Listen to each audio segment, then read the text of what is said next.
Chapter 491, Energy Wave Feedback Signal. But after getting to know him, Zhao Lijai understood that his previous life might have been shrouded in dangers and conspiracies if her fiancé had chosen not to recognize her.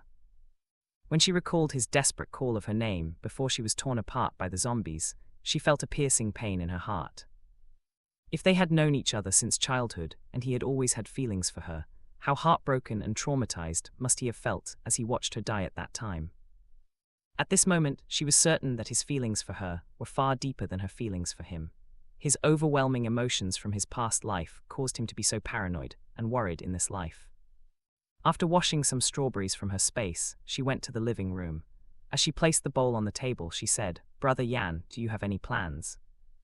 Since they dare to come to our base, then there is no reason for us to back down," Jin Zuyin said, and went to get a folder from his room. When he returned, he showed the folder to Pei Yixi and his fiancée. Reading the information, Zhao Lijai was surprised and asked, "Is the Yunqian base's fall also caused by them?"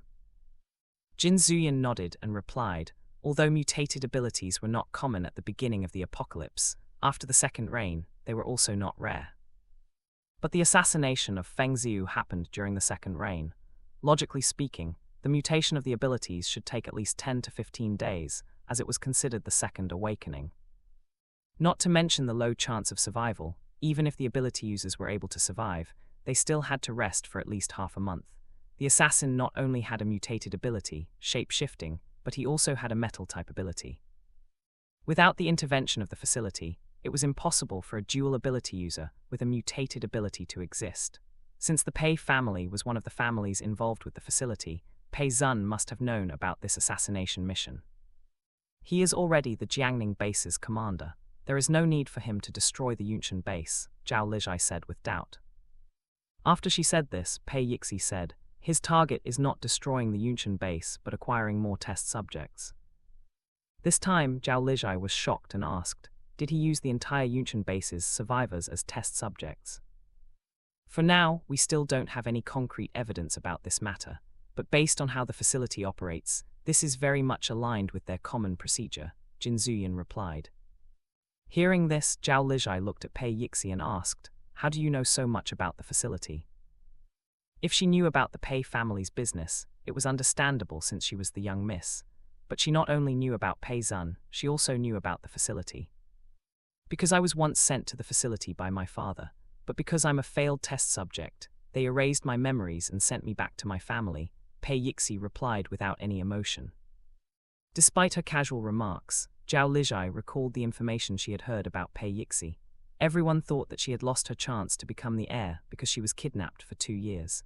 It turned out she was abandoned because she was a failed experimental subject. Reaching this conclusion, a chill ran down her spine.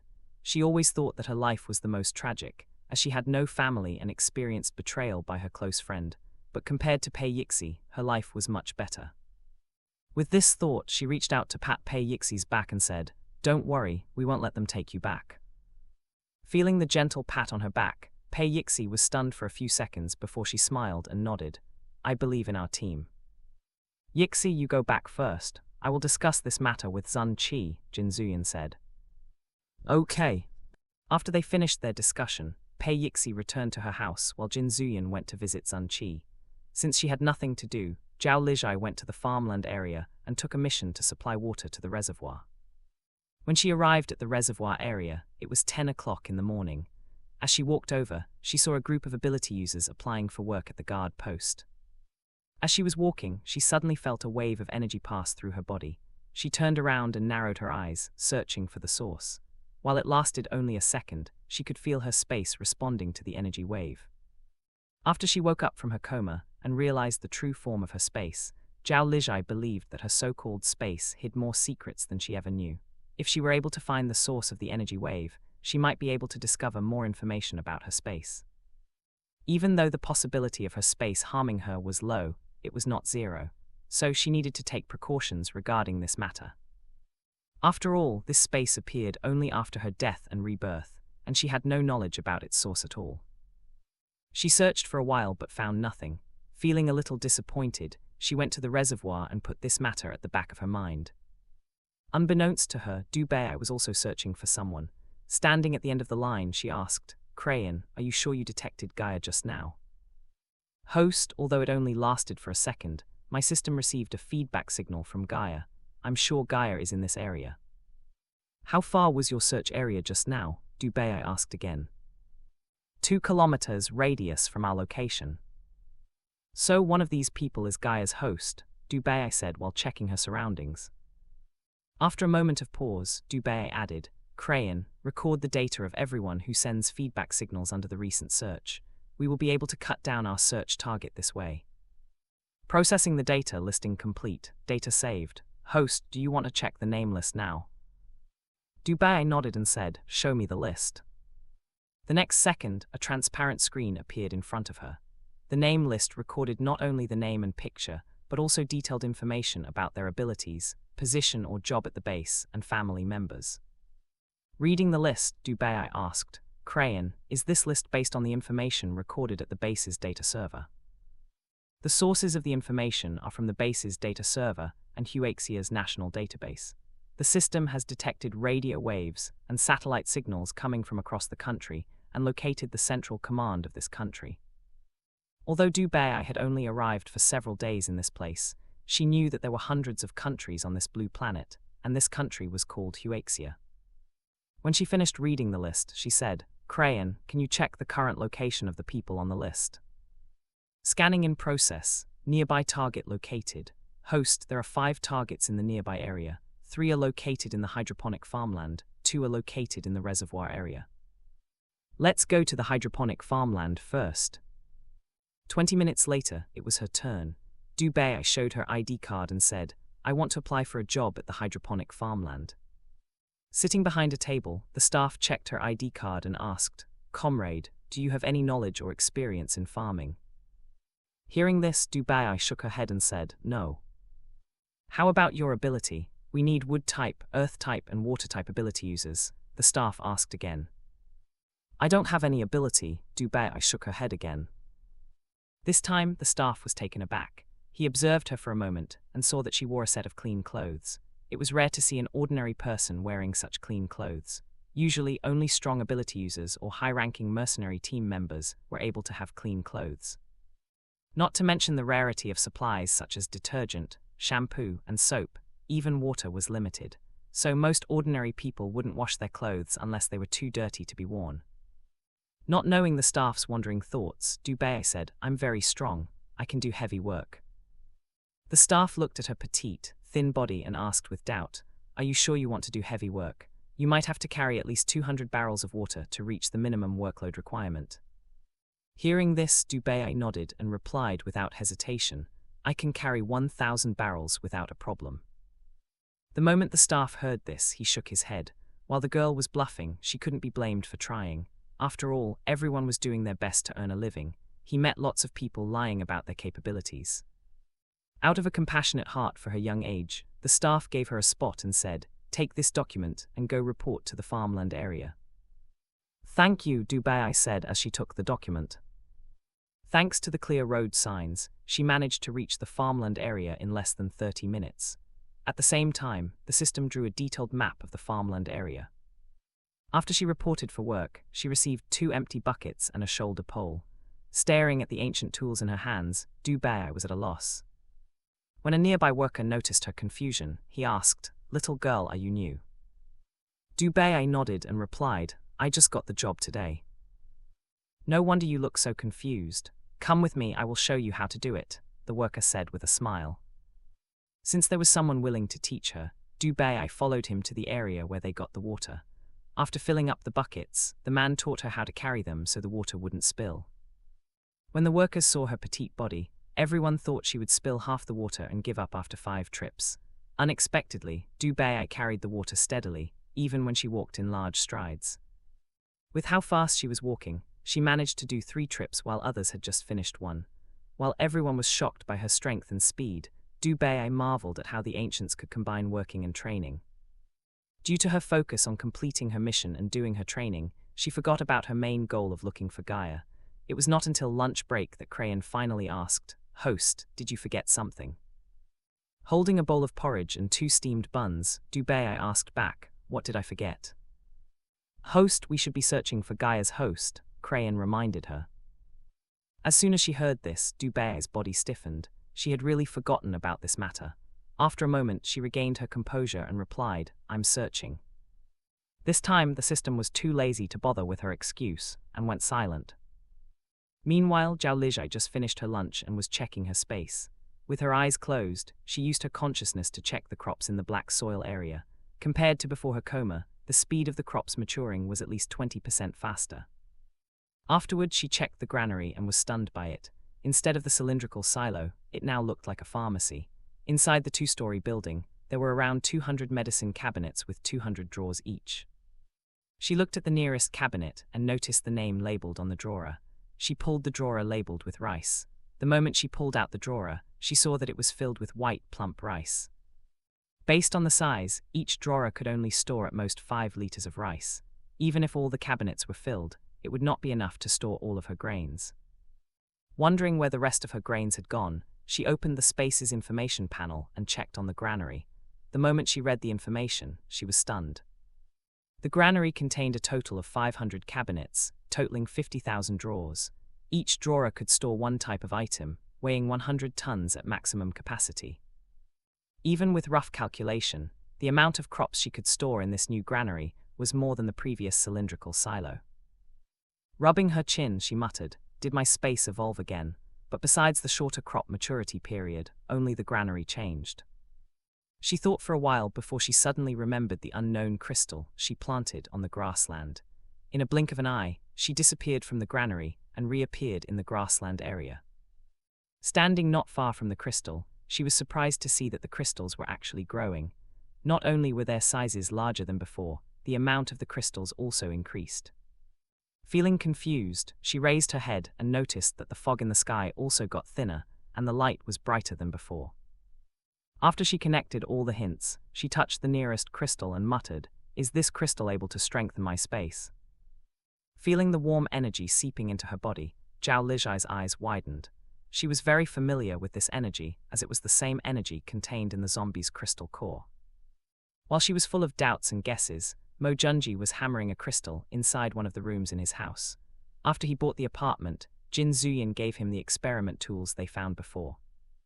Bangs, bangs, bang. With the Wen brothers' help, he changed the master bedroom into a laboratory after he got the tools.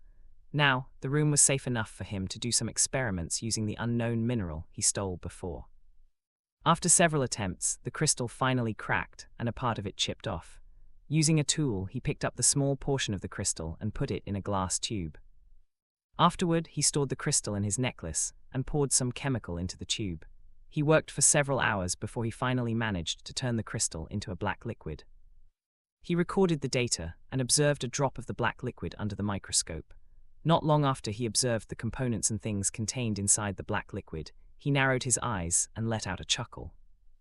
Interesting, he muttered with a smile. With his interest piqued, he locked himself in his house and drowned himself in his experiment.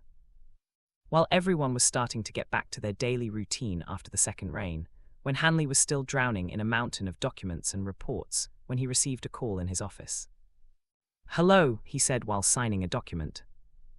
"Vice Commander, this is Zai Zhou. We might need you to come personally to the West District of the 4th Ring's Area F." Hearing the urgency of his tone, when Hanley frowned and said, "What's wrong?" "We found several corpses here. Judging from the condition, it has been at least 10 days since they were killed." "I'm on my way." As soon as he hung up the call, when Hanley grabbed his weapons and left the office. 30 minutes later, he parked his car and came out. Seeing him, Zai Zhou saluted him and said, "Vice Commander, this way, please." The two of them entered the building and climbed to the 7th floor. Noticing that Qin Luzi was present, he nodded at him and asked, "Comrade Qin, did you find anything?" Qin Luzi gestured for him to enter the room and said, "You can take a look by yourself." Feeling curious when Hanley walked into the room, the moment he saw the situation inside, he frowned and covered his nose. The rancid stench was so thick that he felt his stomach churn, even after being used to the rotten stench in the air for more than 3 months. The walls were stained with dried blood while the corpses were stacked up in the corner. The mutilated bodies had rotted and were infested with maggots. He squatted near the corpses and said, The wound was too neat. This doesn't seem like an ordinary murder case. Vice Commander, we found an icebox in the kitchen, a soldier reported. Everyone went to the kitchen to take a look. The moment the soldier opened the icebox, their expressions turned cold. Inside was spoiled boneless meat in various sizes. Judging by the size and shape, everyone could guess what meat that was. Have you found the owner of this place? Wen Hanley asked. Zhai nodded and reported, we have detained the owner, but he claimed to know nothing about this matter. This room was rented by a group of people before the second rain. After the rain, the owner was busy and didn't have time to check on the tenant. We found out about this matter because Comrade Chin found the zombified maggots. When he heard this, Wen Hanley was taken aback and said, zombified maggots. This time it was Chin Luzi who replied, according to the forensic team, the victims were ability users. We still couldn't find their identities due to the missing ID cards. The zombified maggots were found on the corpses. If they were ability users, how could they have a zombie virus in their bodies? Wen Hanley asked with doubts.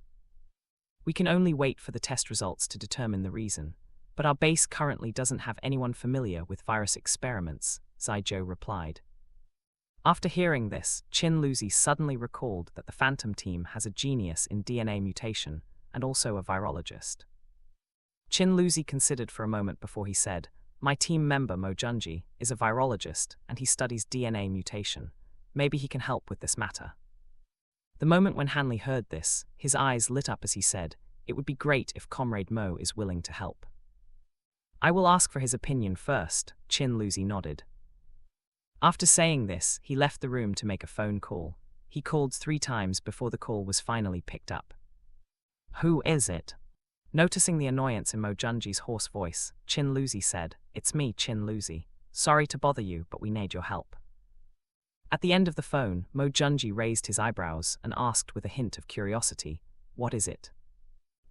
We found a group of ability users' corpses and need you to help test the zombie virus on their bodies. Did you find a zombie at the crime scene? Mo Junji asked.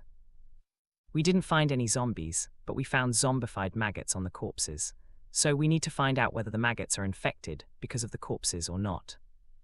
Recalling Jin Zuyan's warning about zombie rats before, Mo Junji knew the importance of the answer. If the maggots were infected by the corpses, then this matter lay with the ability users. If the maggots were not infected by the corpses, then this matter might put the base in danger as they had to find the source of the zombified maggots. Pinching his nose, he let out a sigh and said, give me the location, I will be there in an hour. Just report to the Central Rings laboratory, Chin Luzi replied. Understood. After hanging up the call, Mo Junji finished the experiments he was doing, recorded the data, and stored everything in his necklace. When he was done, he took a shower and changed into a set of clean clothes before he left the house on his bicycle.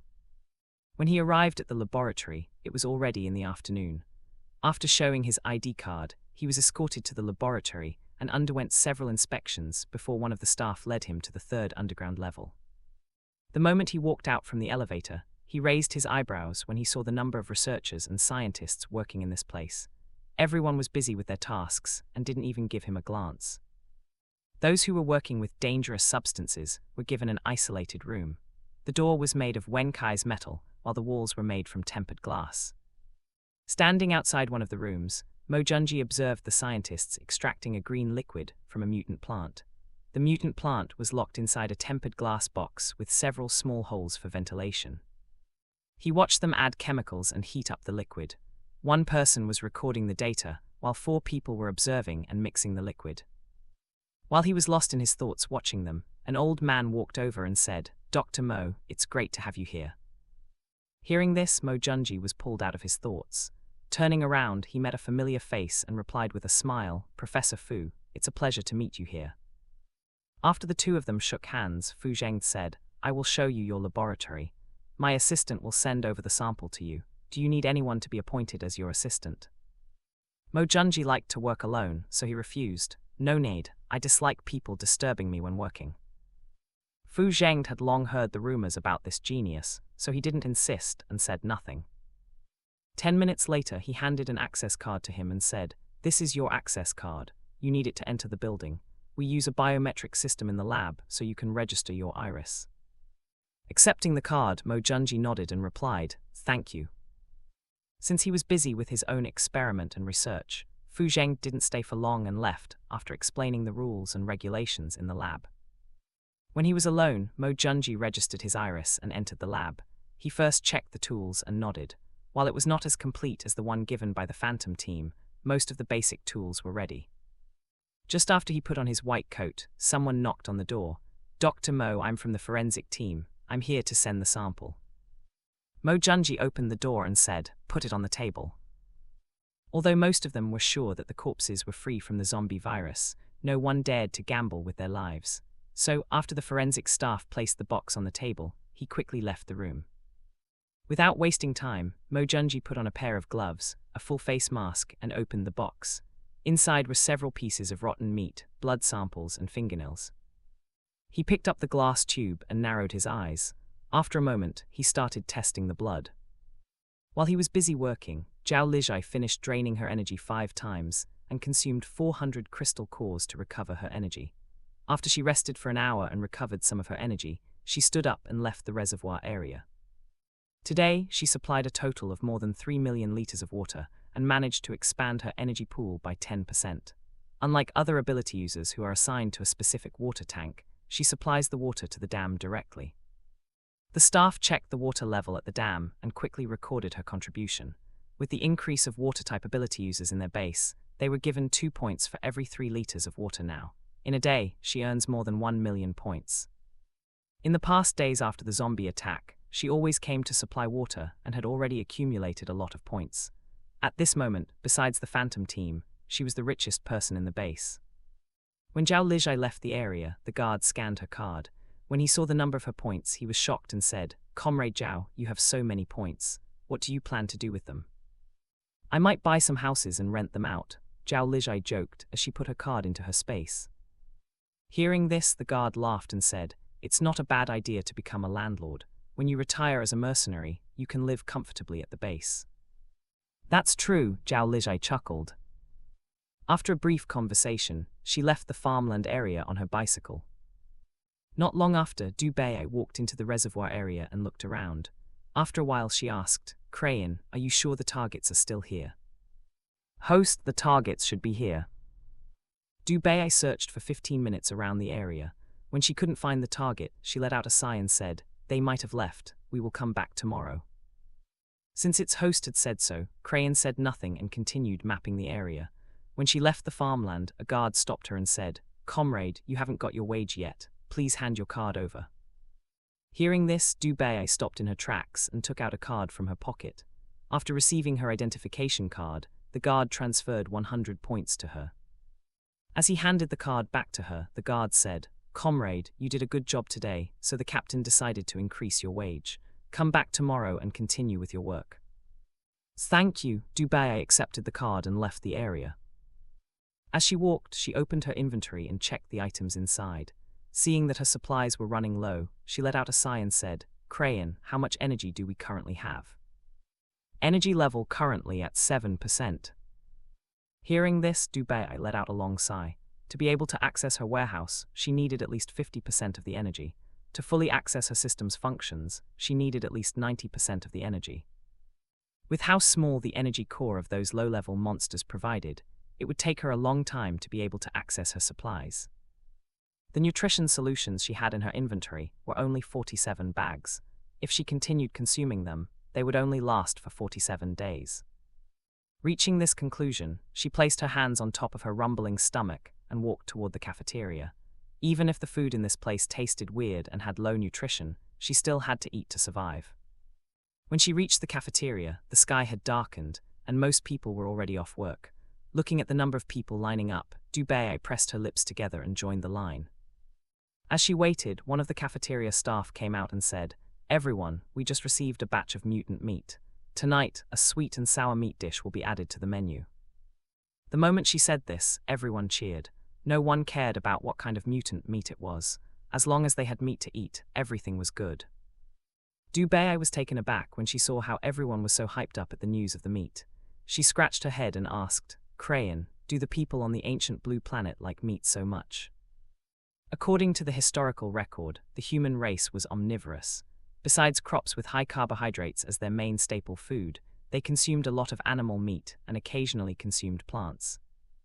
Hearing this, she rubbed her chin and muttered, "I wonder how sweet and sour meat tastes."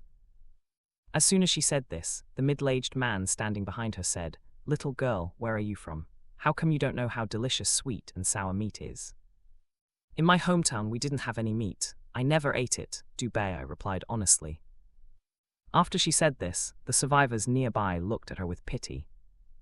It was not uncommon for some poor villages to never taste meat. The children who grew up in that kind of place survived by consuming wild vegetables and rice soup. Judging from her petite body, she must be from one of those villages. A woman suddenly handed her a milk candy and said, "Poor child, that's all in the past. Now that you have become our base's resident, as long as you work hard, you can eat meat as much as you want." Dubei was confused by her words and their gazes, but she still accepted the candy and said, "Thank you." No one disliked polite and quiet girls. Seeing her like this, their impression of her improved. A young man in his 20s even took out a piece of an energy bar from his pocket and gave it to her. He patted her shoulder and said, "Little sister, this is for you. Brother lives at the 3rd Ring, the South District, Area A. If you need help, just come find me. My name is Lin Fei, and I am a member of the Black Spider team." When the people nearby heard this, one of them asked with a hint of admiration in his voice, "Brother, is it the B-rank Black Spider team?" Lin Fei nodded and replied, "My captain is Gu Sheoz. The mutant meat today was bought from my team." The moment they heard this, everyone let out a sharp gasp. In the last 2 days, many mercenary teams went out to explore and tried to kill the mutant animals, but out of so many teams, only a few successfully hunted the mutant animals. Not only were the mutant animals strong, but they were also smarter compared to the zombies, making them harder to kill.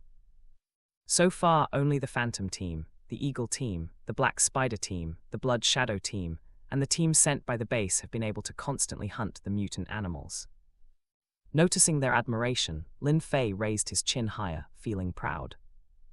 Dubei glanced at Lin Fei, then at the candy and energy bar in her hand. After a moment, she put them into her pocket. Using her pocket as cover, she took out 2 E-rank daggers from her inventory. The daggers were all black and had no patterns at all. The blades were thin and slim, with a 20-centimeter length. Compared to the other weapons sold in the weapons shops, her daggers looked like fruit knives instead. She handed one to Lin Fei and the woman while saying, "Return gift for the candy." When the woman looked at the dagger, she only thought that the girl knew how to repay kindness. Since she was indeed lacking a weapon and the dagger looked cheap, she did not refuse. "Thank you." The people around them were envious when they saw this. Exchanging a piece of milk candy with a fruit knife was a good deal. While it might not be able to kill a zombie, having a weapon was still better than nothing. While everyone no longer paid attention to them and continued waiting for their turns, Lin Fei checked the dagger. He unsheathed the dagger from the scabbard and was surprised to see the blade was as thin as cicada wings, but when he flicked it, it was sturdy and flexible at the same time. To check the sharpness, he touched the blade lightly, but before even needing to use any strength, his skin was broken upon contact and blood seeped out from the wound. It showed how sharp the blade was. "This is a good thing," he exclaimed in his heart. After he put away the dagger, he glanced at the girl meaningfully. For someone who was able to give away such a good weapon, she was far from simple. She might be someone with a hidden identity like his captain. While he was racking his brains, Dubei reached the counter and said, "I want 1 portion of every dish." The cafeteria staff was taken aback and asked, "Comrade, are you sure you want every dish?" Dubei nodded and said, "I want it all. We have steamed buns, steamed rice, and millet porridge as the staples. For the side dishes, we have fried eggs with tomatoes, stir-fried beans, bone soup, and sweet and sour mutant meat. A total of 16 points."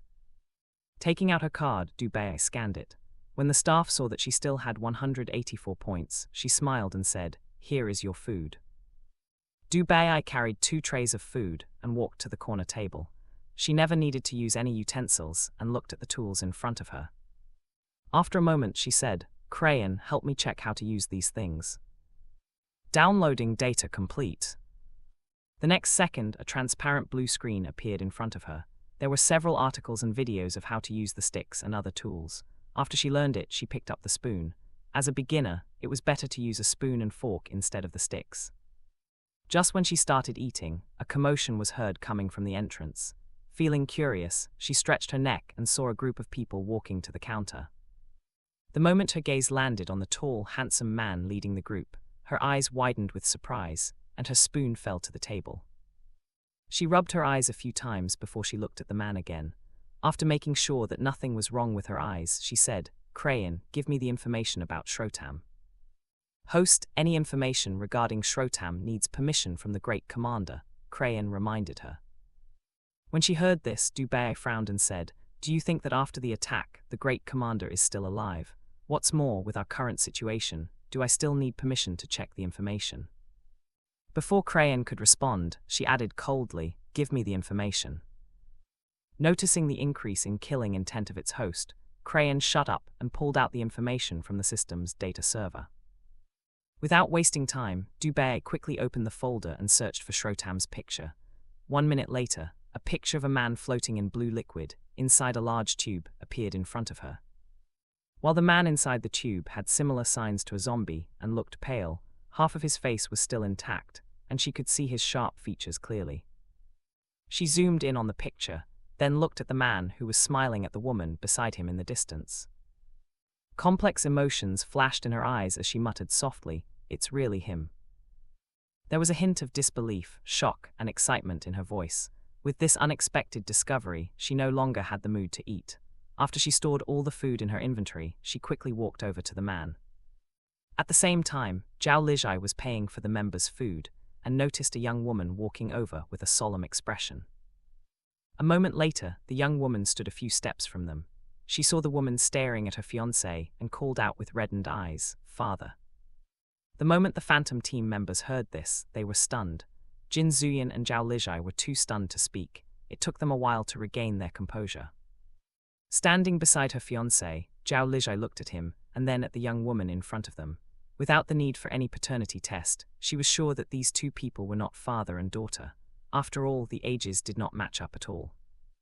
As if she did not notice the strange gazes aiming at her, Dubé took a step closer. She placed her right fist on her heart and gave him a 45-degree bow. Her back was straight, and her posture showed that she was someone who had undergone military training. "Father, it is an honor to be able to meet you," she said solemnly. The father, Jin Zuyan, was too shocked to respond when he heard the woman's words. He glanced at his fiancée and noticed that she was enjoying the show and let out a silent sigh of relief. He stepped aside to avoid Dubé's bow and said, "I am only 25 years old this year. It is impossible for me to have a daughter as old as you." When he said this, Xirokai suddenly said, "Captain, she looks so much like you. Are you sure she is not your daughter or sister?" As soon as these words left his mouth, Wen Kai slapped the back of his head and said, "It is better for you to shut up." Xirokai rubbed the back of his head and wanted to retort, but before he could say a word, he met with his captain's cold gaze. As a wise man, he knew when to shut up. Zhao Lijai observed the woman for a moment, and a feeling of familiarity rose in her heart. As someone who was reborn, she still believed that the possibility of this person being her fiancé's daughter was not zero. Maybe she was someone who traveled across time and came from the future. With this thought, she said, "This is not a place to have a talk. Let us finish our dinner first and go back." Jin Zuyan frowned but still nodded. As long as his fiancée was not angry, he was all good. Seeing that she did not have anything, Zhao Lijai ordered a bowl of steamed rice, a plate of sweet and sour meat, a plate of stir-fry beans, and a bowl of bone soup.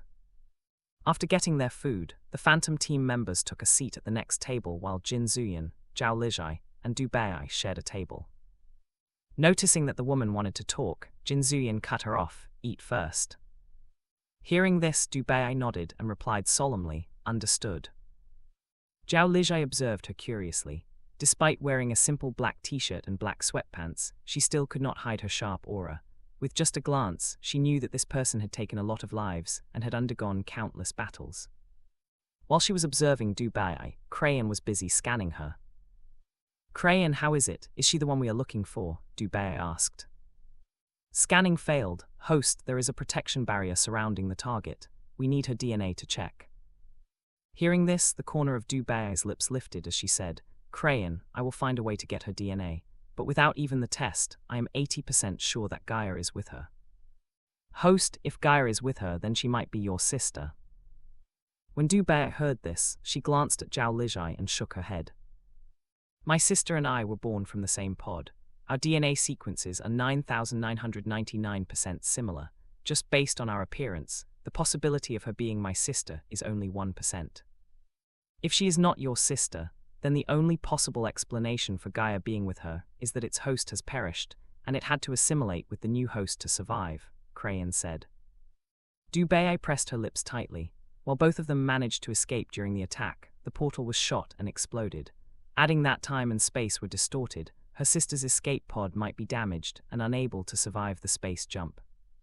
Reaching this conclusion, she said, no matter if Gaia found a new host or if she is my sister, I have to check the identity of this person. We cannot take the risk by leaving Gaia in an unknown person's hands. Understood.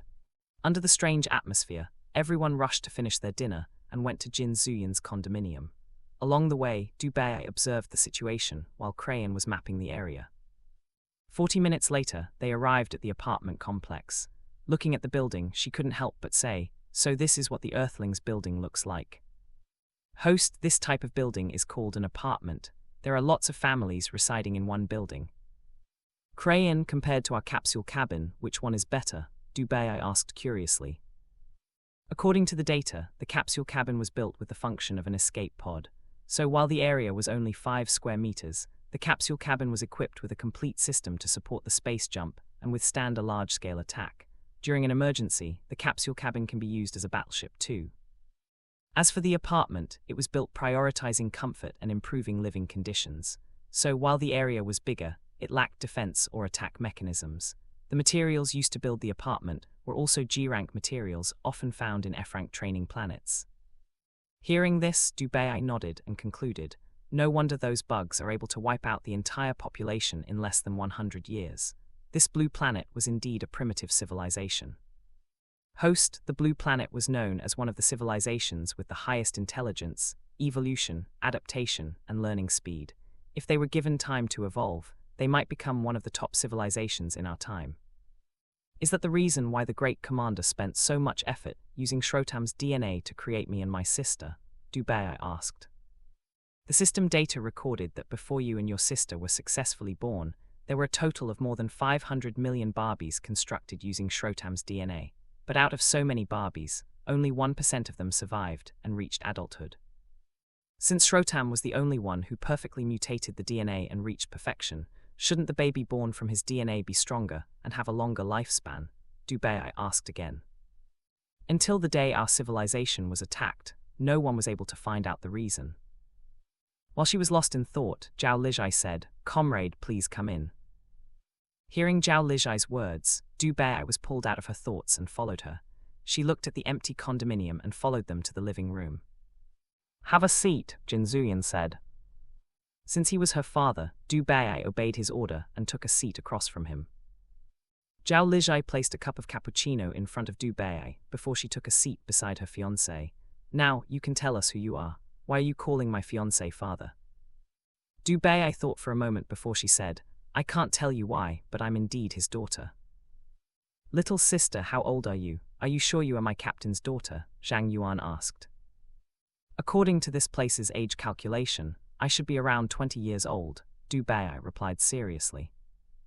When they heard this, Zyro Kai shook his head and said, "Your age proves that you are not my captain's daughter.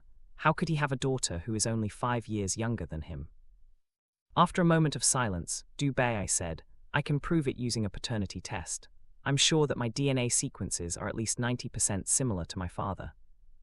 The members were stunned by her confidence. If she was not even afraid of a DNA test, then the possibility of her being their captain's daughter was very high.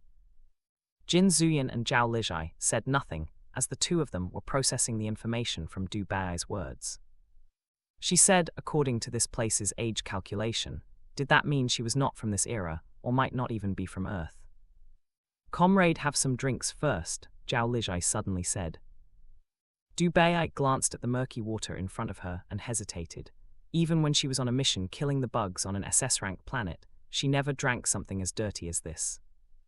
Noticing her hesitation, Zhao Lijai raised her eyebrows and asked, "Comrade, do you dislike this?"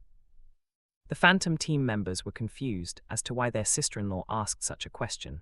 At the same time, Jin Zuyin glanced at his fiancée with a smile. While they were observing her, Du Bei asked, "Crayon, what should we do now? I don't want to drink that murky water." Host, this type of water was quite popular in this place. There are recent records that several people drank this kind of water and paid a high price for it. So it's safe for consumption? She asked with doubts. Host, there is no data about the safety, but people who consumed this water were not poisoned to death or suffered from illness. After she discussed it with Crayon, Du Bei decided to go for it. Even if she trusted her father, she couldn't let her identity as a time traveler be exposed before she was sure that this group was trustworthy. Since not drinking this murky water would expose her, she made up her mind and reached for the cup. With the resolution of a soldier who was ready for death, she took a large gulp of the murky water. She thought that it would taste like sewer water, but as soon as she swallowed it, she was stunned. It was unexpectedly delicious. It tasted rich, bold, and bittersweet, with a smooth, velvety texture. There was also a hint of milky and nutty flavor. The layer of foam on top added a light, airy finish, balancing the intense flavor. This was the first time she drank something with a complex, interesting taste in her entire life. Without her noticing, she finished the cup of cappuccino in several gulps. "Atilda, it's so delicious," she exclaimed with amazement and licked the foam on her lips. "Little sister, if you want more, I can make another cup for you," Xirokai offered when he saw how much she liked instant coffee. "Thank you," Du Bei accepted it without hesitation. Xirokai took the empty cup and went to make another cup of coffee for her. While everyone thought that she was only someone who liked coffee, both Jin Zuyin and Zhao Lijai were sure that she was not someone from Earth. Even in the mountain villages, everyone knew about coffee, but this person clearly didn't know about coffee at all, and her reaction showed that this was the first time she tasted it. Zhao Lijai exchanged glances with her fiancé and saw him nod. Since they didn't know the purpose of this person and where she came from, it was better to keep her close to observe her. With this thought, Jin Zuyin said, "I don't know why you thought I'm your father, but we will do a DNA test, so you should stay with us for now." Du Bei was delighted by his arrangement and agreed readily. "Father, I will follow your order." Raising his hand, Jin Zuyin added, "Stop calling me father. My name is Jin Zuyin, and you can either call me Brother Jin or Captain." When they heard this, Crayon quickly updated the data about Shrotam in the system database. No one knew about him and called him Shrotam, but now they have finally found out his name. This was the biggest discovery since the beginning of their civilization. Du Bei stood up and saluted him while replying, "Captain, my name is Du Bei. It's my honor to serve under your command." The members looked at her with mixed gazes. Xirokai nudged Qin Luzi and whispered, "Brother Qin, do you think she is someone from the Zardom Empire or the Tsik Kingdom?" Qin Luzi shook his head and replied, "I don't know, but she is not an ability user." Hearing this, Xirokai was surprised. They had witnessed her strength when cleaning up the fourth ring wall before. For someone who possessed such strength, it was impossible for her not to be an ability user. Zhao Lijai stood up and said, "Comrade Du, I will show you the room." Du Bei nodded, finished the hot coffee in several gulps, and followed her. The members watched Du Bei drink the hot coffee without flinching with wide eyes. After they left, Jin Zuyin looked at his stepsister and asked, "Yixi, can you hear her thoughts?" Pei Yixi shook her head and said, "Brother, I can't hear anything. It seems that there is a barrier blocking me." "Old Qin, is she an ability user?" Jin Zuyin asked again. "No, she is an ordinary person." As soon as he said this, Pei Yixi frowned and said, "Impossible. Only an ability user with a higher level than me is able to block my mental search. The dot representing her in my map is a white dot, which means she is an ordinary person. Since I awakened my ability, I never made a mistake identifying an ability user," Qin Luzi replied calmly. "Captain, if she is an ordinary person, how can she block Yixi's mental search?" Yin Yusheng asked. Jin Zuyin tapped his fingers on his knee for a while before he replied, "She is not as simple as we thought. Keep an eye on her. She might come with some ulterior motives. Everyone must be careful." Thinking about the information he received from his man, he turned to his stepsister and added, "Especially you." When she heard this, Pei Yixi nodded. If that person was sent by her father or the facility, then it was not impossible for her to carry a device to block her mental search. "Understood," everyone replied in unison. Not knowing that the entire team was guarding against her, Dubai was checking the room. Compared to the place she was staying, this room was 2 times larger. It had a bathroom and water. There was also a bed, a cupboard, a wardrobe, a desk, and a chair in the room. Zhao Lijai saw her looking around and smiled. Despite knowing that she had to be on guard against this person, she still felt close to her. Seeing how she behaved like a child who got a gift, she couldn't help but want to treat her nicely. She took out the daily necessities and clothes from her space and said, "These items are for you. I don't know your size, so try the clothes first. If they don't fit, just let me know. I will change the size for you." Dubai came out of the bathroom when she heard this and saw the items on the bed. She walked over and checked the items one by one. After a while, she nodded and said, "This should be enough, thank you." "Do you need to go back to your residence and get your things?" Zhao Lijai asked. "No need, all I have is with me," Dubai replied casually. Hearing this, Zhao Lijai felt pity for her. It turned out she had nothing besides the clothes on her body. No wonder she was so thin and short. Taking a deep breath to suppress her emotions, she said, "You take a shower and have a rest." "Okay." After she left the room, Zhao Lijai frowned and touched her heart. She didn't know why, but when she was with Dubai, she felt something was pulling at her soul. She quickly went to her room and entered her space. The moment she entered her space, she was surprised to find that a small lotus bud appeared on the pond. Opening the space's information panel, she searched for the pond and saw a new item on the list. "Gaia seed, what is this thing?" she muttered. Besides the name, there was no other information on the item's description. Since she didn't know anything about this thing and it didn't affect the space, Zhao Lijai decided to think about this later. Meanwhile, Dubai had just finished taking a shower and walked out of the bathroom wearing a skin-colored nanosuit. She looked at the clothes on the bed and thought for a moment before she reached out to wear them. "Host, this suit has no defense and temperature control. It's better to use your nanosuit," Crayon said after scanning the clothes. Hearing this, Dubai replied casually, "Even so, I can't use my nanosuit during my stay with them. After all, their technology is not as advanced as ours. It will raise their suspicions." "Host, I can copy the style of these suits." "No need, I can wear my nanosuit inside the clothes." Afterward, she took out a small hair tie from her inventory and tied up her long hair into a high ponytail. When she was ready, she left the room and went to the living room. At this moment, the members were still discussing the matter of the corpses found in the residential district. "Captain, I searched every corner of the base and didn't find any zombified maggots. So the possibility of the maggots being infected with the zombie virus due to the corpses is higher," Qin Luzi said. "Has Mo Junji got the test result yet?" Jin Zuyan asked. "We still haven't received any update from Wen Hanli. Maybe he hasn't got any result yet," Zhang Yuan replied. After a moment of silence, Feng Yun said, "Captain, I heard that a lot of mutant animals and mutant plants were located near the safe perimeter of our base. Since we are still unable to get confirmation about the zombified maggots, should we take a mission and clear out the mutants first?" Jin Zuyan nodded after hearing her words and said, "Split into 4 teams and take the missions.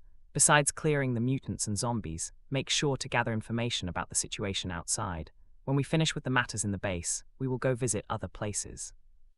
"Understood," the members replied in unison. When she heard that they were taking missions, Dubai walked over and said, "Captain, I want to join the mission."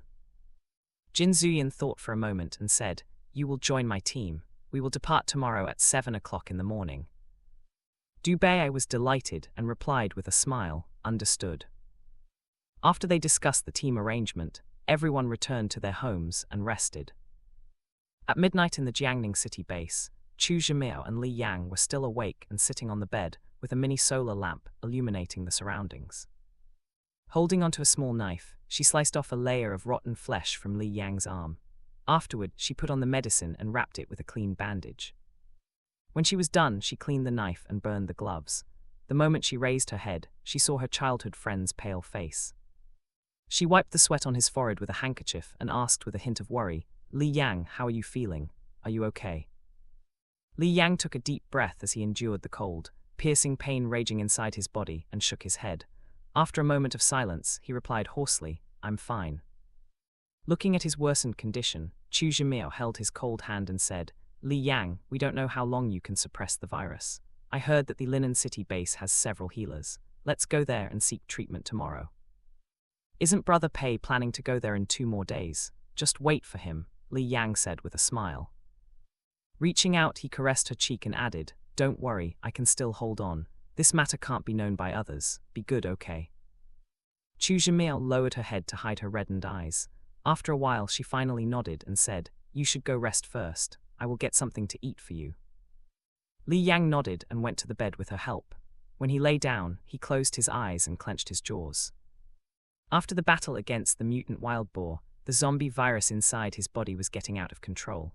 Fortunately, he and Chu Zhimiao had enough crystal cores for him to absorb. Otherwise, he might have long turned into a zombie. While he was lost in thought, he unknowingly fell asleep. When Chu Zhimiao returned with a porridge, she saw him sleeping with a deep frown. Placing the bowl on the table, she sat at the edge of the bed and reached out to smooth out his frown. "Li Yang, you must hold on. If you dare to leave me behind, I will never forgive you," she whispered. As the night deepened, she climbed into the bed and lay beside him. Despite the hot weather, his body was frighteningly cold, so she covered him with a blanket and hugged him to sleep. Early the next morning, the Phantom team members woke up before dawn. Besides Qin Luzi and Mo Junji, who still had more important tasks to do, the rest of the members went out today. Since they had split into teams, they ate their breakfast and met at the mission hall. When they entered the mission hall, everyone's gazes landed on them. The members of other mercenary teams were curious about their strength, while the staff were delighted. As an S-rank team, the Phantom team would be able to take higher-rank missions. Seeing them coming, one of the staff members stood up and greeted them. "Good morning, comrade. What can I do for you?" "Good morning, comrade. My team wants to check the available missions above B rank," Jin Zuyan replied and handed over his team's emblem. The staff scanned the emblem and handed it back to him while saying, "Currently, we have 38 B-rank missions, 6 A-rank missions, and 1 S-rank mission. Here is the list." Jin Zuyan read the mission list for a moment before he handed it to his team members and said, "Pick whichever mission you want to do." After the members checked the list and discussed it for a while, Zhang Yuan said, "Captain, my team will take the A-rank mission clearing the mutant plants in the northeast area." "Captain, we will also take an A-rank mission to clear the zombies in the east area," Li Sikai said. "Captain, we will take the supplies mission," Wen Kai and Feng Yun added. Jin Zuyan nodded at them and handed the list back to the staff while saying, "I will take the S-rank mission to bring back medicine from the hospital." When the staff member heard this, she was taken aback. She looked at him and asked, "Captain Jin, are you sure that you want to take 1 S-rank mission and 4 A-rank missions?" Nodding at her, Jin Zuyan replied, "Please help us with the procedure. Thank you." After he said this, the people around them were surprised and discussed it in low voices. Not to mention lower-rank mercenary teams, even the Eagle team as an A-rank team, and the B-rank teams only took 1 mission at a time. While they were confused by the Phantom team's decisions, the staff helped finish the procedures. Before they departed, Zhao Lijai gave the members some supplies and crystal cores.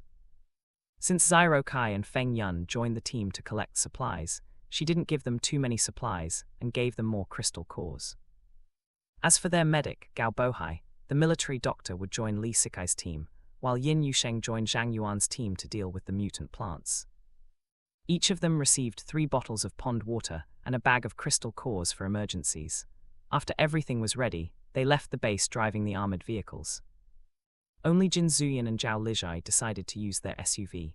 While they were on their way, Du Bei finally asked, "Captain, doesn't our base have a laboratory to produce medicine? Why did the base still post a mission to acquire medicine?" "While our base has a laboratory, we lack manpower and materials. The amount of medicine produced daily is not enough at all. What's more, the medicine produced by the base is only common medicine. We still need to get other medicine from the hospitals," Jin Zuyan replied. After she heard this, Du Bei frowned and thought about Crayon's functions. Besides the inventory bag and warehouse, another function of her system was a research laboratory. But to access the laboratory, she needed a minimum energy level of 90%. With how slow her energy recovery rate was, it would take years to open the laboratory. While Du Bei was lost in thought, Zhao Lijai observed her expression from the rearview mirror. She felt that someone was watching her since she met her in the cafeteria yesterday. The feeling was similar to the energy wave she felt in the farmland area. While she couldn't pinpoint the source of the energy wave, she was sure that it had something to do with Du Bei. They were occupied by their own thoughts, and no one was talking along the journey. After the road was fixed by Zun Chi's soldiers, it only took 2 hours to reach the city center. After they came out of the car, Zhao Lijai stored the SUV in her space. The moment she used her space, Crayon suddenly said, "Host, I detected Gaia's signal coming from the target." As soon as she heard this, Dubei asked in surprise, "Crayon, are you sure Gaia is with her?" "Host, I'm 100% sure." "Can you contact Gaia?" she asked. Crayon went silent for a while before it replied, "Host, I can't contact Gaia. From the signal we received just now, Gaia should be in its sleeping mode." The probability that Gaia suffered damage during the space jump was 20%, and the probability of Gaia lacking energy was 75%. The probability that Gaia was under the new host's control was 5%. Dubei glanced at Zhao Lijai for a moment before she averted her gaze after hearing the information. Now that they had finally found Gaia's location, she needed to find a way to contact Gaia and learn what had happened to her sister. For now, she could only keep an eye on Zhao Lijai and decide what to do later depending on the situation. In the worst case, she might have to use Crayon to extract Gaia from the new host's brain. Judging by how Shrotam interacted with the new host, she might have to fight against him if she extracted Gaia, so unless necessary, she didn't want to do that. Not knowing that someone was planning to take away her space, Zhao Lijai recalled the information from her past life while observing the situation and said, "Brother Yan, the hospital is 5 kilometers away. There might be mutant or zombie animals in this area." Jin Zuyan nodded and said, "Be careful." Before they even walked for half an hour, they heard the roars of zombies from the hospital direction. The outer area of the city center was clear of zombies, but the aura from that roar carried the pressure of a level 5 zombie. It seemed that zombies in the area had gathered near the hospital. Both Zhao Lijai and Jin Zuyan unsheathed their longsword and dagger, while Dubei pulled out a B-rank dagger from her belt. They walked for 10 minutes when a zombie suddenly leaped down from a building's rooftop and threw several fireballs at them. Noticing the attack, Zhao Lijai sent her energy to her dagger. In less than a second, the dagger turned into an ice scythe. Boom, booms, boom. With a swing of her scythe, several water blades flew toward the fireballs and exploded upon contact. The water blades turned into vapor and hindered their sight. Roar! Hearing the roar, she turned her body and swung her ice scythe. Clang! Her attack was blocked by the zombie's claws. Before the zombie could react, she narrowed her eyes, and the ice scythe turned into countless ice needles that pierced the zombie's body and froze its joints and black blood. Holding her dagger, she dashed toward the zombie and aimed it at the zombie's forehead. Stab! With the zombie being frozen from the inside out, its movement was slowed down and failed to block her attack. In less than 5 minutes, Zhao Lijai had killed a level 2 zombie. After the second rain, the number of zombies increased, but with cannibalism within the zombies, the number of zombies was reduced by 5% in just a few days. At the same time, with more supplies of crystal cores, the speed of the zombies advancing to a higher level was faster than humans or mutants. This was also the main concern of the leaders. A high-level zombie could destroy a base alone, let alone several of them. If they didn't solve this problem as soon as possible, the danger they faced in the future would be more than what they could think of. Just after Zhao Lijai took a crystal core from the zombie's head, a group of level 2 zombies attacked them. Seeing this, Jin Zuyan bent his knees and leaped into the air. With a flip of his body, he kicked the nearest zombie while at the same time swinging his longsword. Duag! The black fire blade flew toward the zombie in front of him at a fast speed, but before the fire blade could hit the zombie, an ice shield appeared in front of it, blocking the attack. Boom! Narrowing his eyes, Jin Zuyan landed on the ground and leaped to the side. The next moment, a metal spear and a boulder hit his previous location. Boom! Crack! A deep pit appeared on the ground while cracks spread across the road. Looking at the damaged road, Zhao Lijai sighed and said, "It will take a long time to fix the road." After she said this, she joined her fiancé and fought against the zombies. Standing 10 meters away from them, Dubei stared at Zhao Lijai and muttered, "Crayon, is it possible for 2 people to have a similar fighting style and both own Gaia? The probability of that happening is 1 in 100 million. So the possibility of her being my sister is almost 100%, she concluded. Yes. When she received Crayon's confirmation, the corner of Du Bai's lips lifted. Even though she didn't know why her sister no longer looked the same, she was delighted to learn that her sister was still alive. The other matters were not as important as that. With a great mood, she dashed toward Zhao Lijai and joined her to harvest the crystal cores. While Jin Zuyan and his team were harvesting the crystal cores, Zhang Yuan, Yin Yusheng, Fu Guari, and Pei Yixi arrived in the northeast area. Their mission location was 50 kilometers away from the Linen City base and surrounded by several small mountains. This mountain was part of the government's conservation project. Besides the rare and endangered fauna, there were also various flora from all around the world. While the size of the mountains was only 1/5 of the other conservation mountains in the country, the total area of all of the mountains was as big as half of the city. After parking the car, Zyro Kai stored it in his space. The members carried their backpacks and pulled out their weapons. Standing outside the entrance of the conservation area, Zhang Yuan reminded the members, "Be careful. After the second rain, the animals and plants inside might have mutated." Understood, the members nodded and replied in unison. Without Qin Luzi, they could only walk slower while observing the surroundings.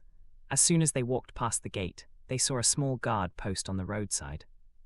The group walked over and saw that the guard post was unlocked. Inside the guard post were several pieces of rotten flesh scattered on the ground.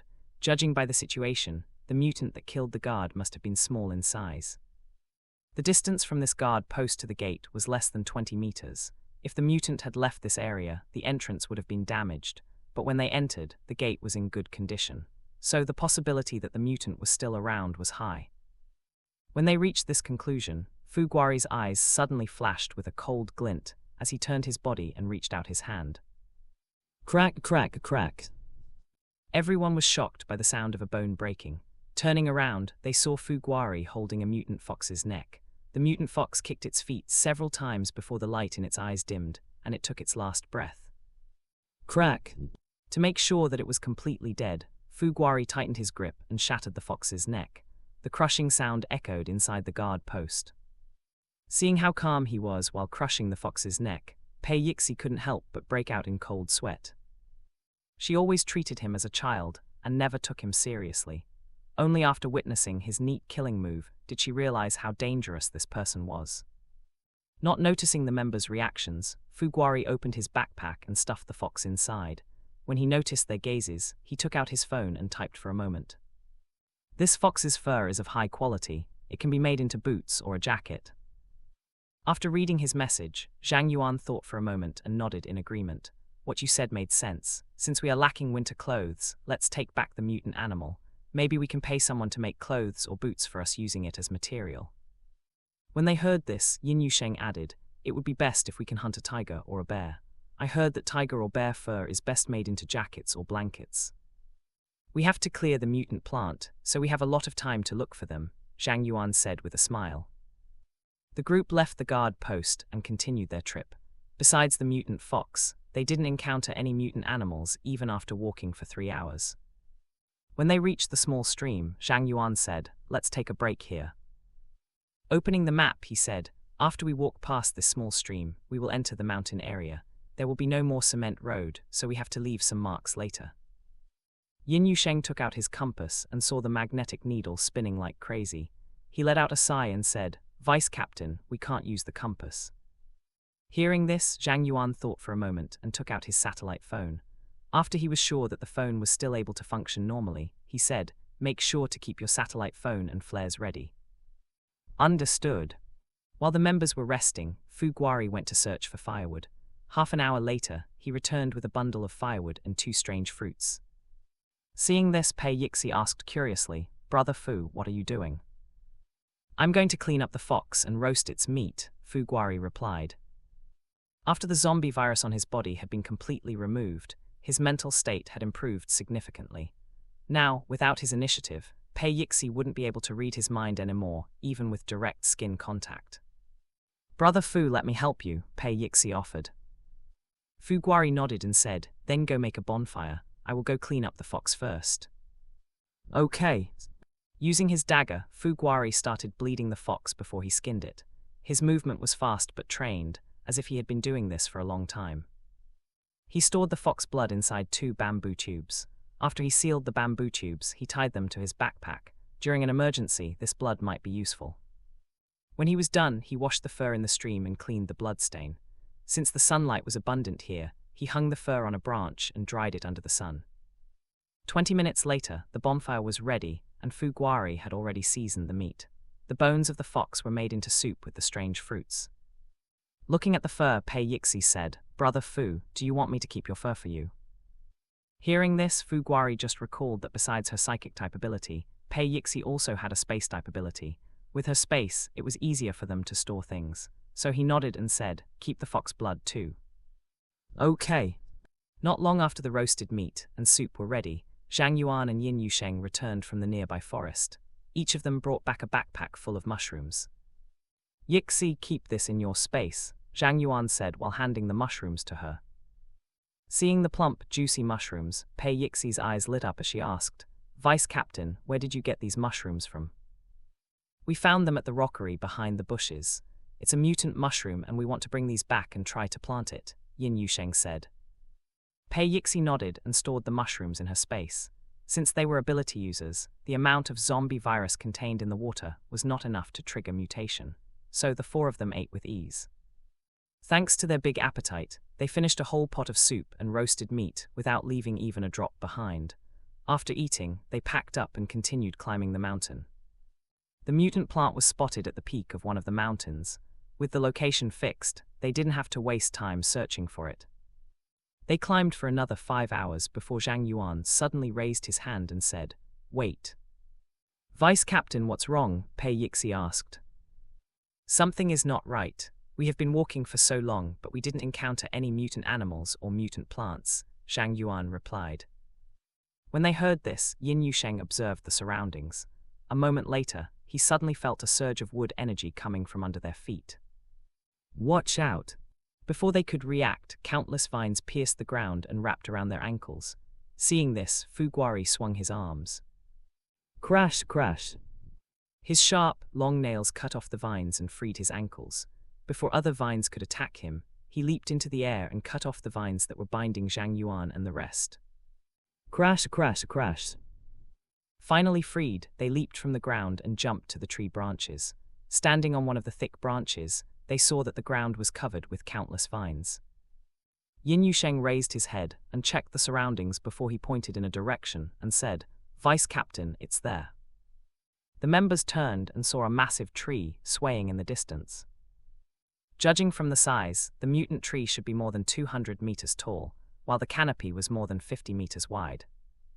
The canopy of the tree was dense and wide, making it seem like a giant umbrella.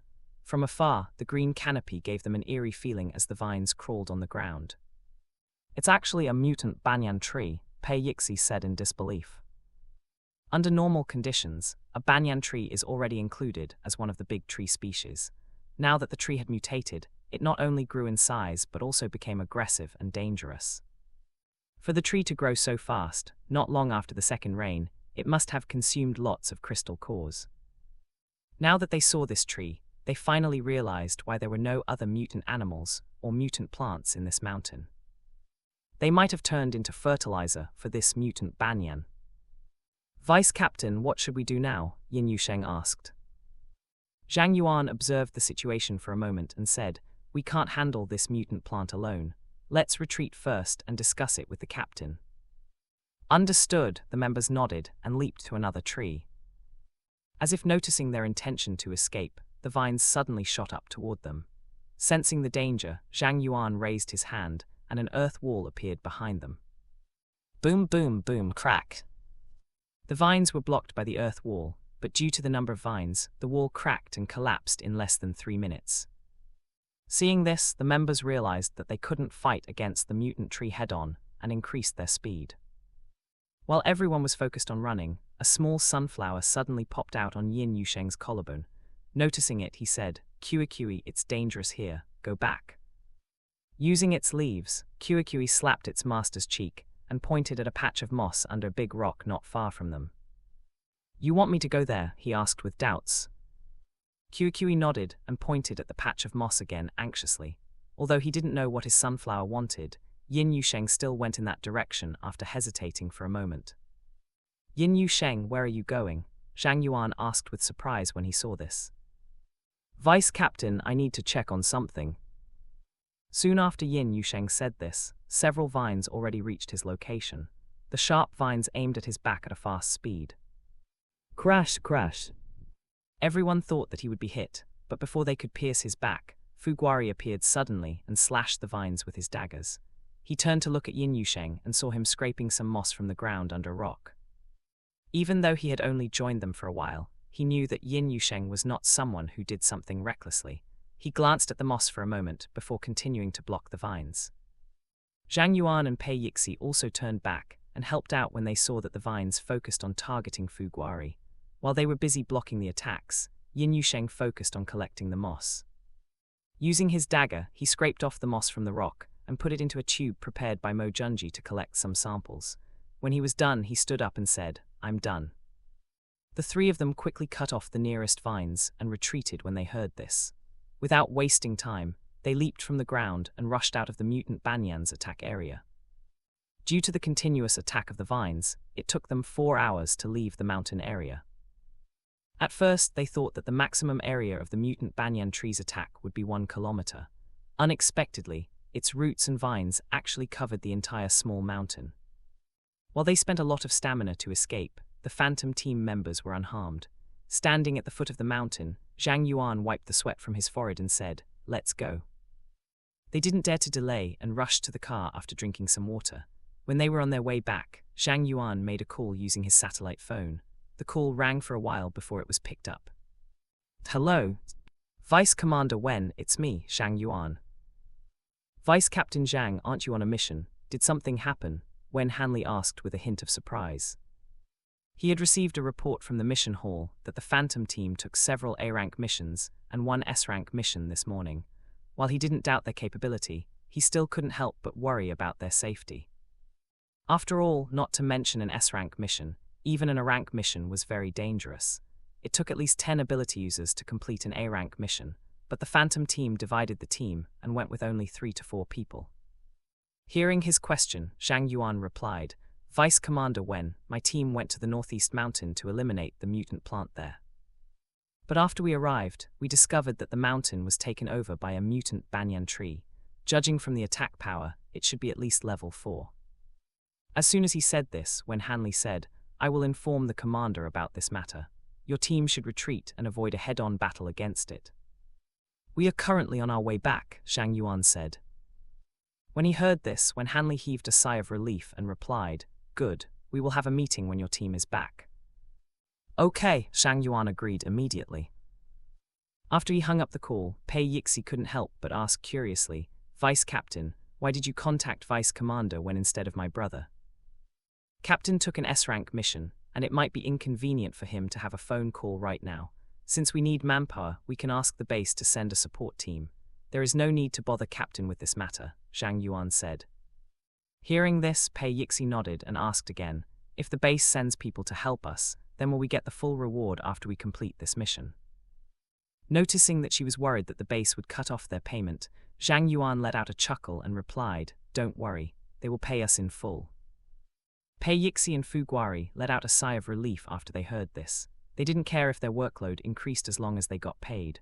After all, they needed lots of points to buy delicious snacks in the marketplace. At the same time, another group of the Phantom team, led by Lee Sikai, was fighting a group of zombies in the east area. The sunset dyed the sky with red, orange, and purple hues, exuding an ethereal beauty. But under the sky, the ground was covered with rotten flesh and black blood, while the air was filled with a thick, rancid stench. Crack, boom, boom, boom. Several lightning bolts appeared in the midair and struck the zombies with a thunderous sound, turning several groups of zombies into ashes instantly. After using another area attack, Lee Sikai felt dizzy as his energy was almost drained, and he lost his footing. Zra! Without giving him time to rest, the surrounding zombies rushed over with their sharp claws and teeth. Seeing this, Shen Jinj waved his hand while shouting, "Brother Sikai, be careful." Boom! A blue fireball flew past Lee Sikai as he leaped to the side and killed the zombie instantly. The next moment, Shen Jinj ran toward him and said, "Brother Sikai, quickly absorb some crystal cores." Knowing that he couldn't afford to fall right now, Lee Sikai quickly took several purple-colored crystal cores from his waist bag and absorbed the energy. Thanks to the purity of the crystal cores, he only needed 5 minutes to recover 90% of his energy. After he recovered, he observed the surroundings and said, "It's almost nighttime, we should retreat first." Hearing this, Shen Jinj, Gao Bohai, and Zhou Huijian nodded and replied in unison, "Understood." The four of them continued killing the zombies while they retreated back to the area where they had parked their armored car. The moment they climbed into the armored car, Zhou Huijian started the engine and drove off. It took them 40 minutes before they finally managed to shake off the zombies following them. Zhou Huijian glanced at the rearview mirror and said, "Brother Sikai, the zombies no longer follow us."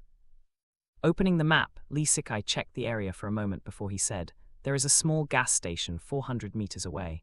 We will stay there for the night." Okay. 20 minutes later, they arrived at the small gas station. They looked at the damaged road, stained walls, and broken glass. Just by looking at the situation here, they knew that a battle had taken place in this place before. Zhou Huijian parked the armored car near the small convenience store. After they came out, he locked the doors and pulled out their weapons. As the sun set on the western horizon, the red moon slowly rose.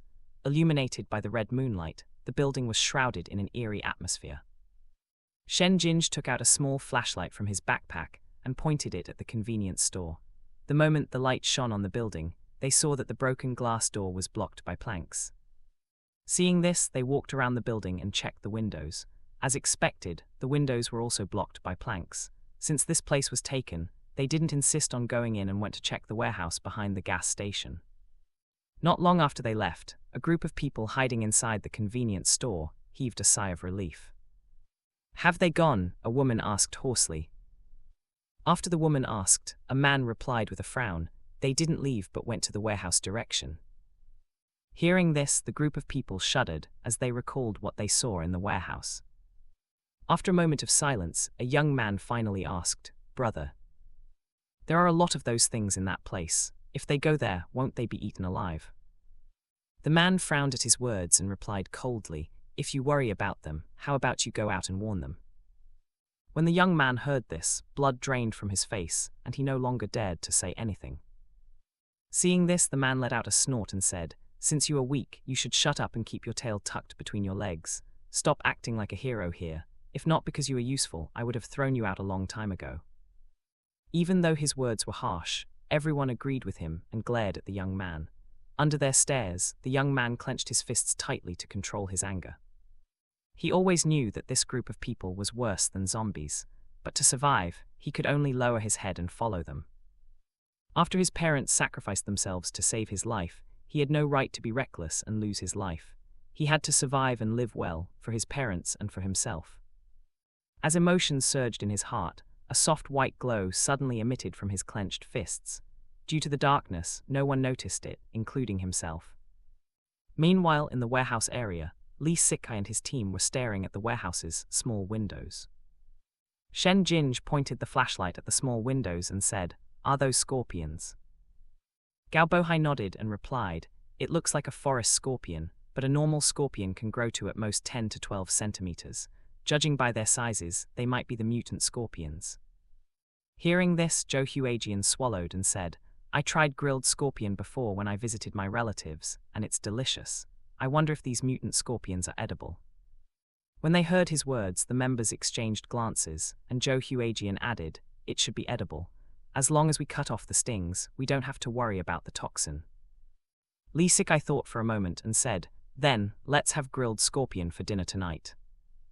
The moment the members heard this, their eyes lit up instantly. Shen Jinj turned off the flashlight and said, "Since my fire's temperature is too high, I will leave the matter of catching them to you all. Then, how about I use my wind and gather them into one place before Sikai stuns them with his lightning net?" Gao Bohai asked. "Brother, that's a good idea," Zhou Huijian nodded in agreement. "Okay, let's get to work," Lee Sikai said.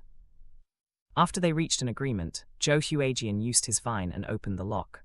With a click, the padlock was unlocked. Shen Jinj turned to Gao Bohai and asked, "Ready?" "Anytime," Gao Bohai nodded. The next moment, he pulled open the door widely. Before the scorpions could leave the warehouse, Gao Bohai raised his hand, and a small tornado swept the scorpions back inside. He controlled the tornado for a while and gathered all the mutant scorpions at the center of the warehouse.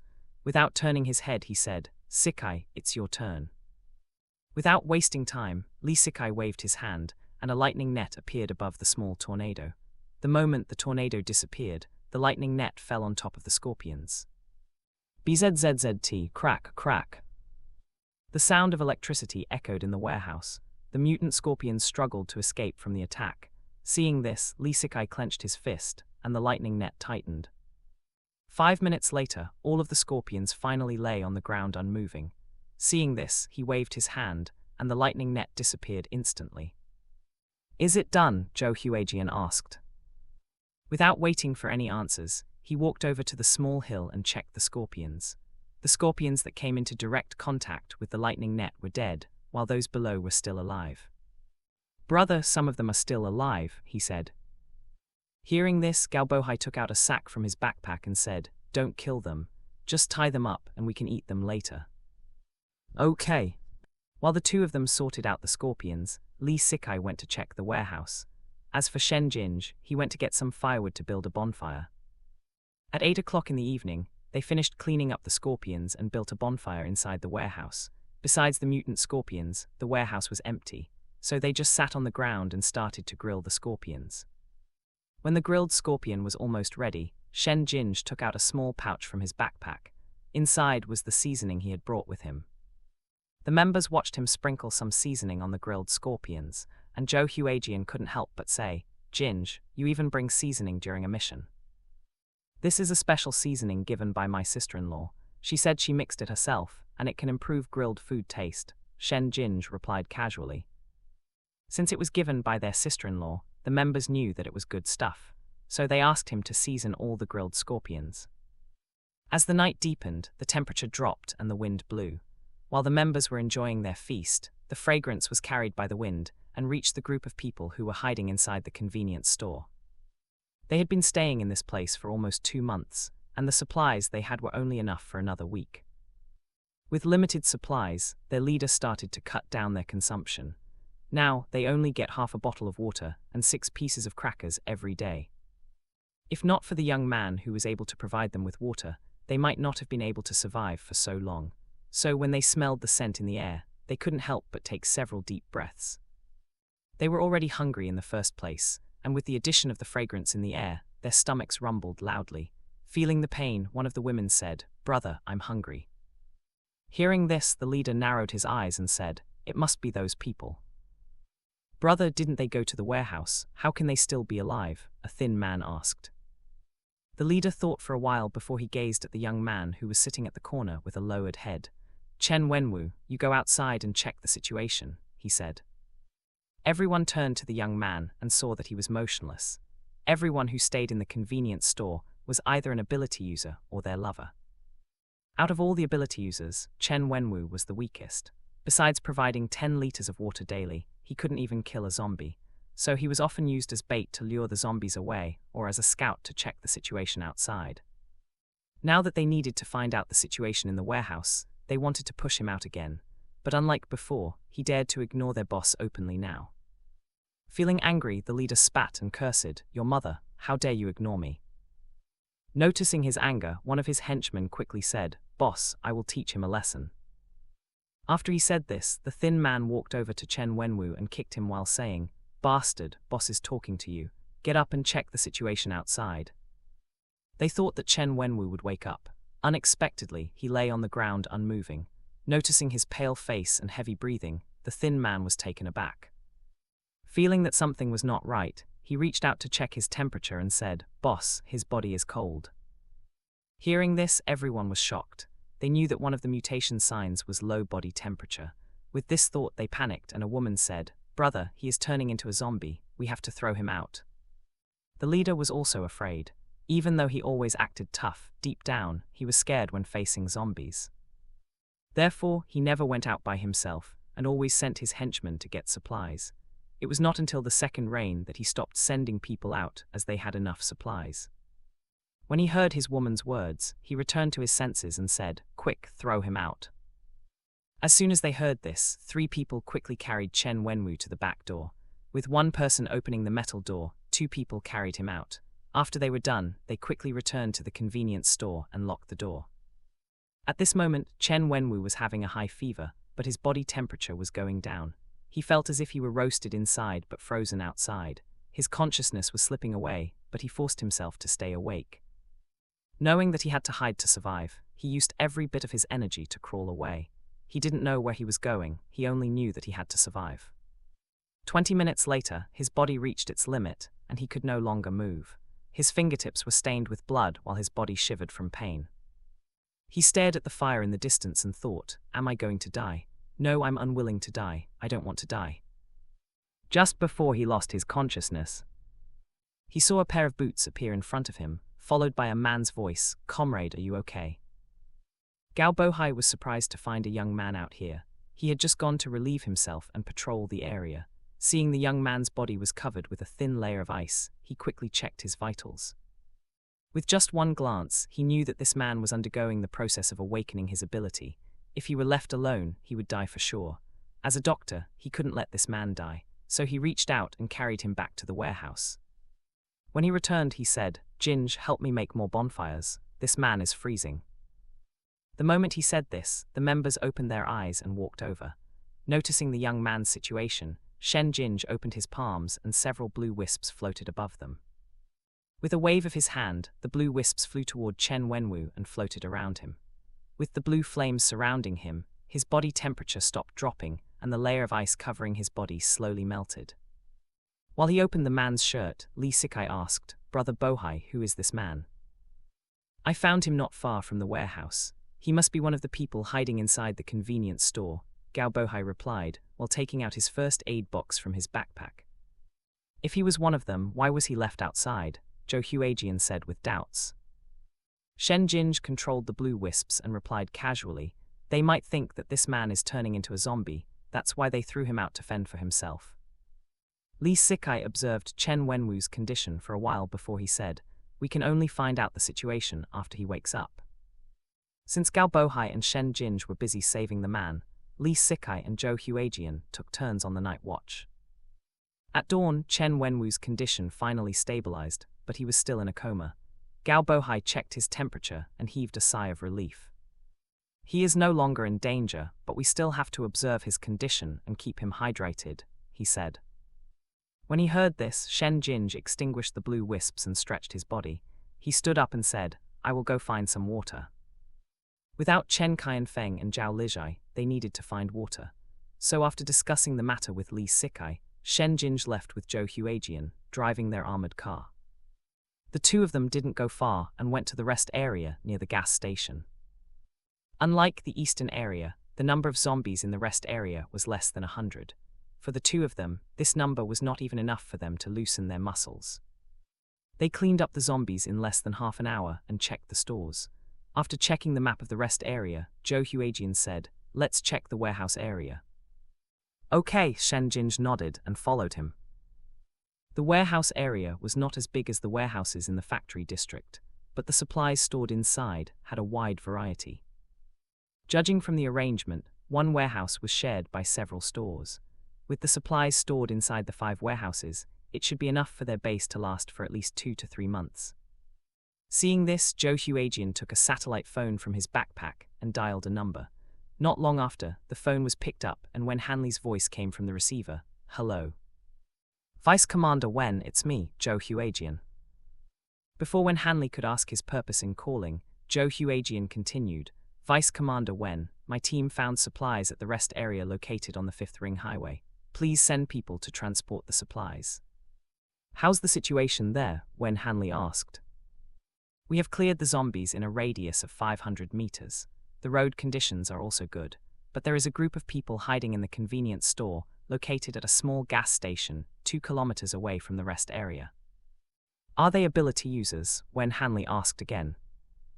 Hearing this, Zhou Huajian replied, "We didn't confirm their identities. My team's mission is clearing up zombies, so we will leave the matter regarding them to you."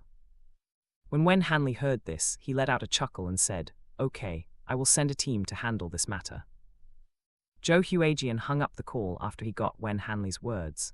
Turning to Shen Jinj, he said, "The base will send a team to transport these supplies." Okay.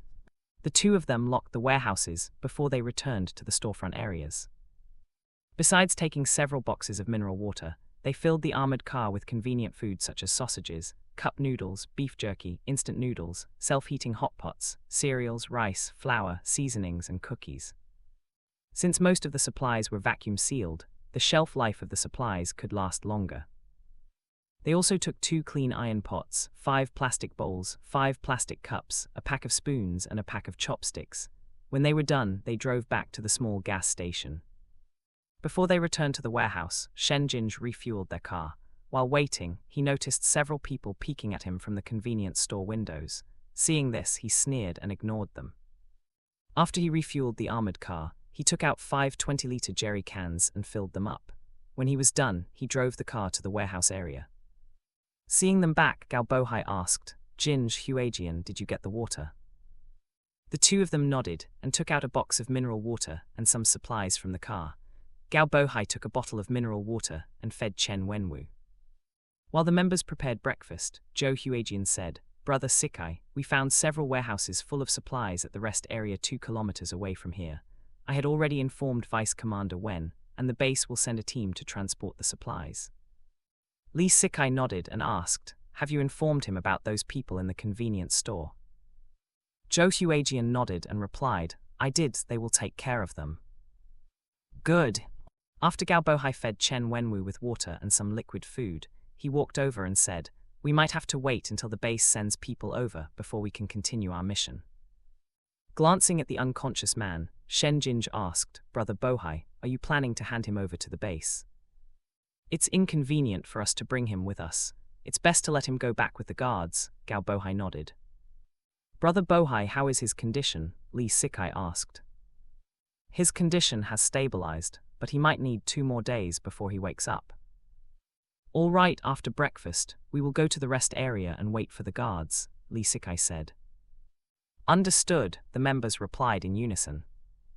While they were eating, the group inside the convenience store almost went crazy from hunger.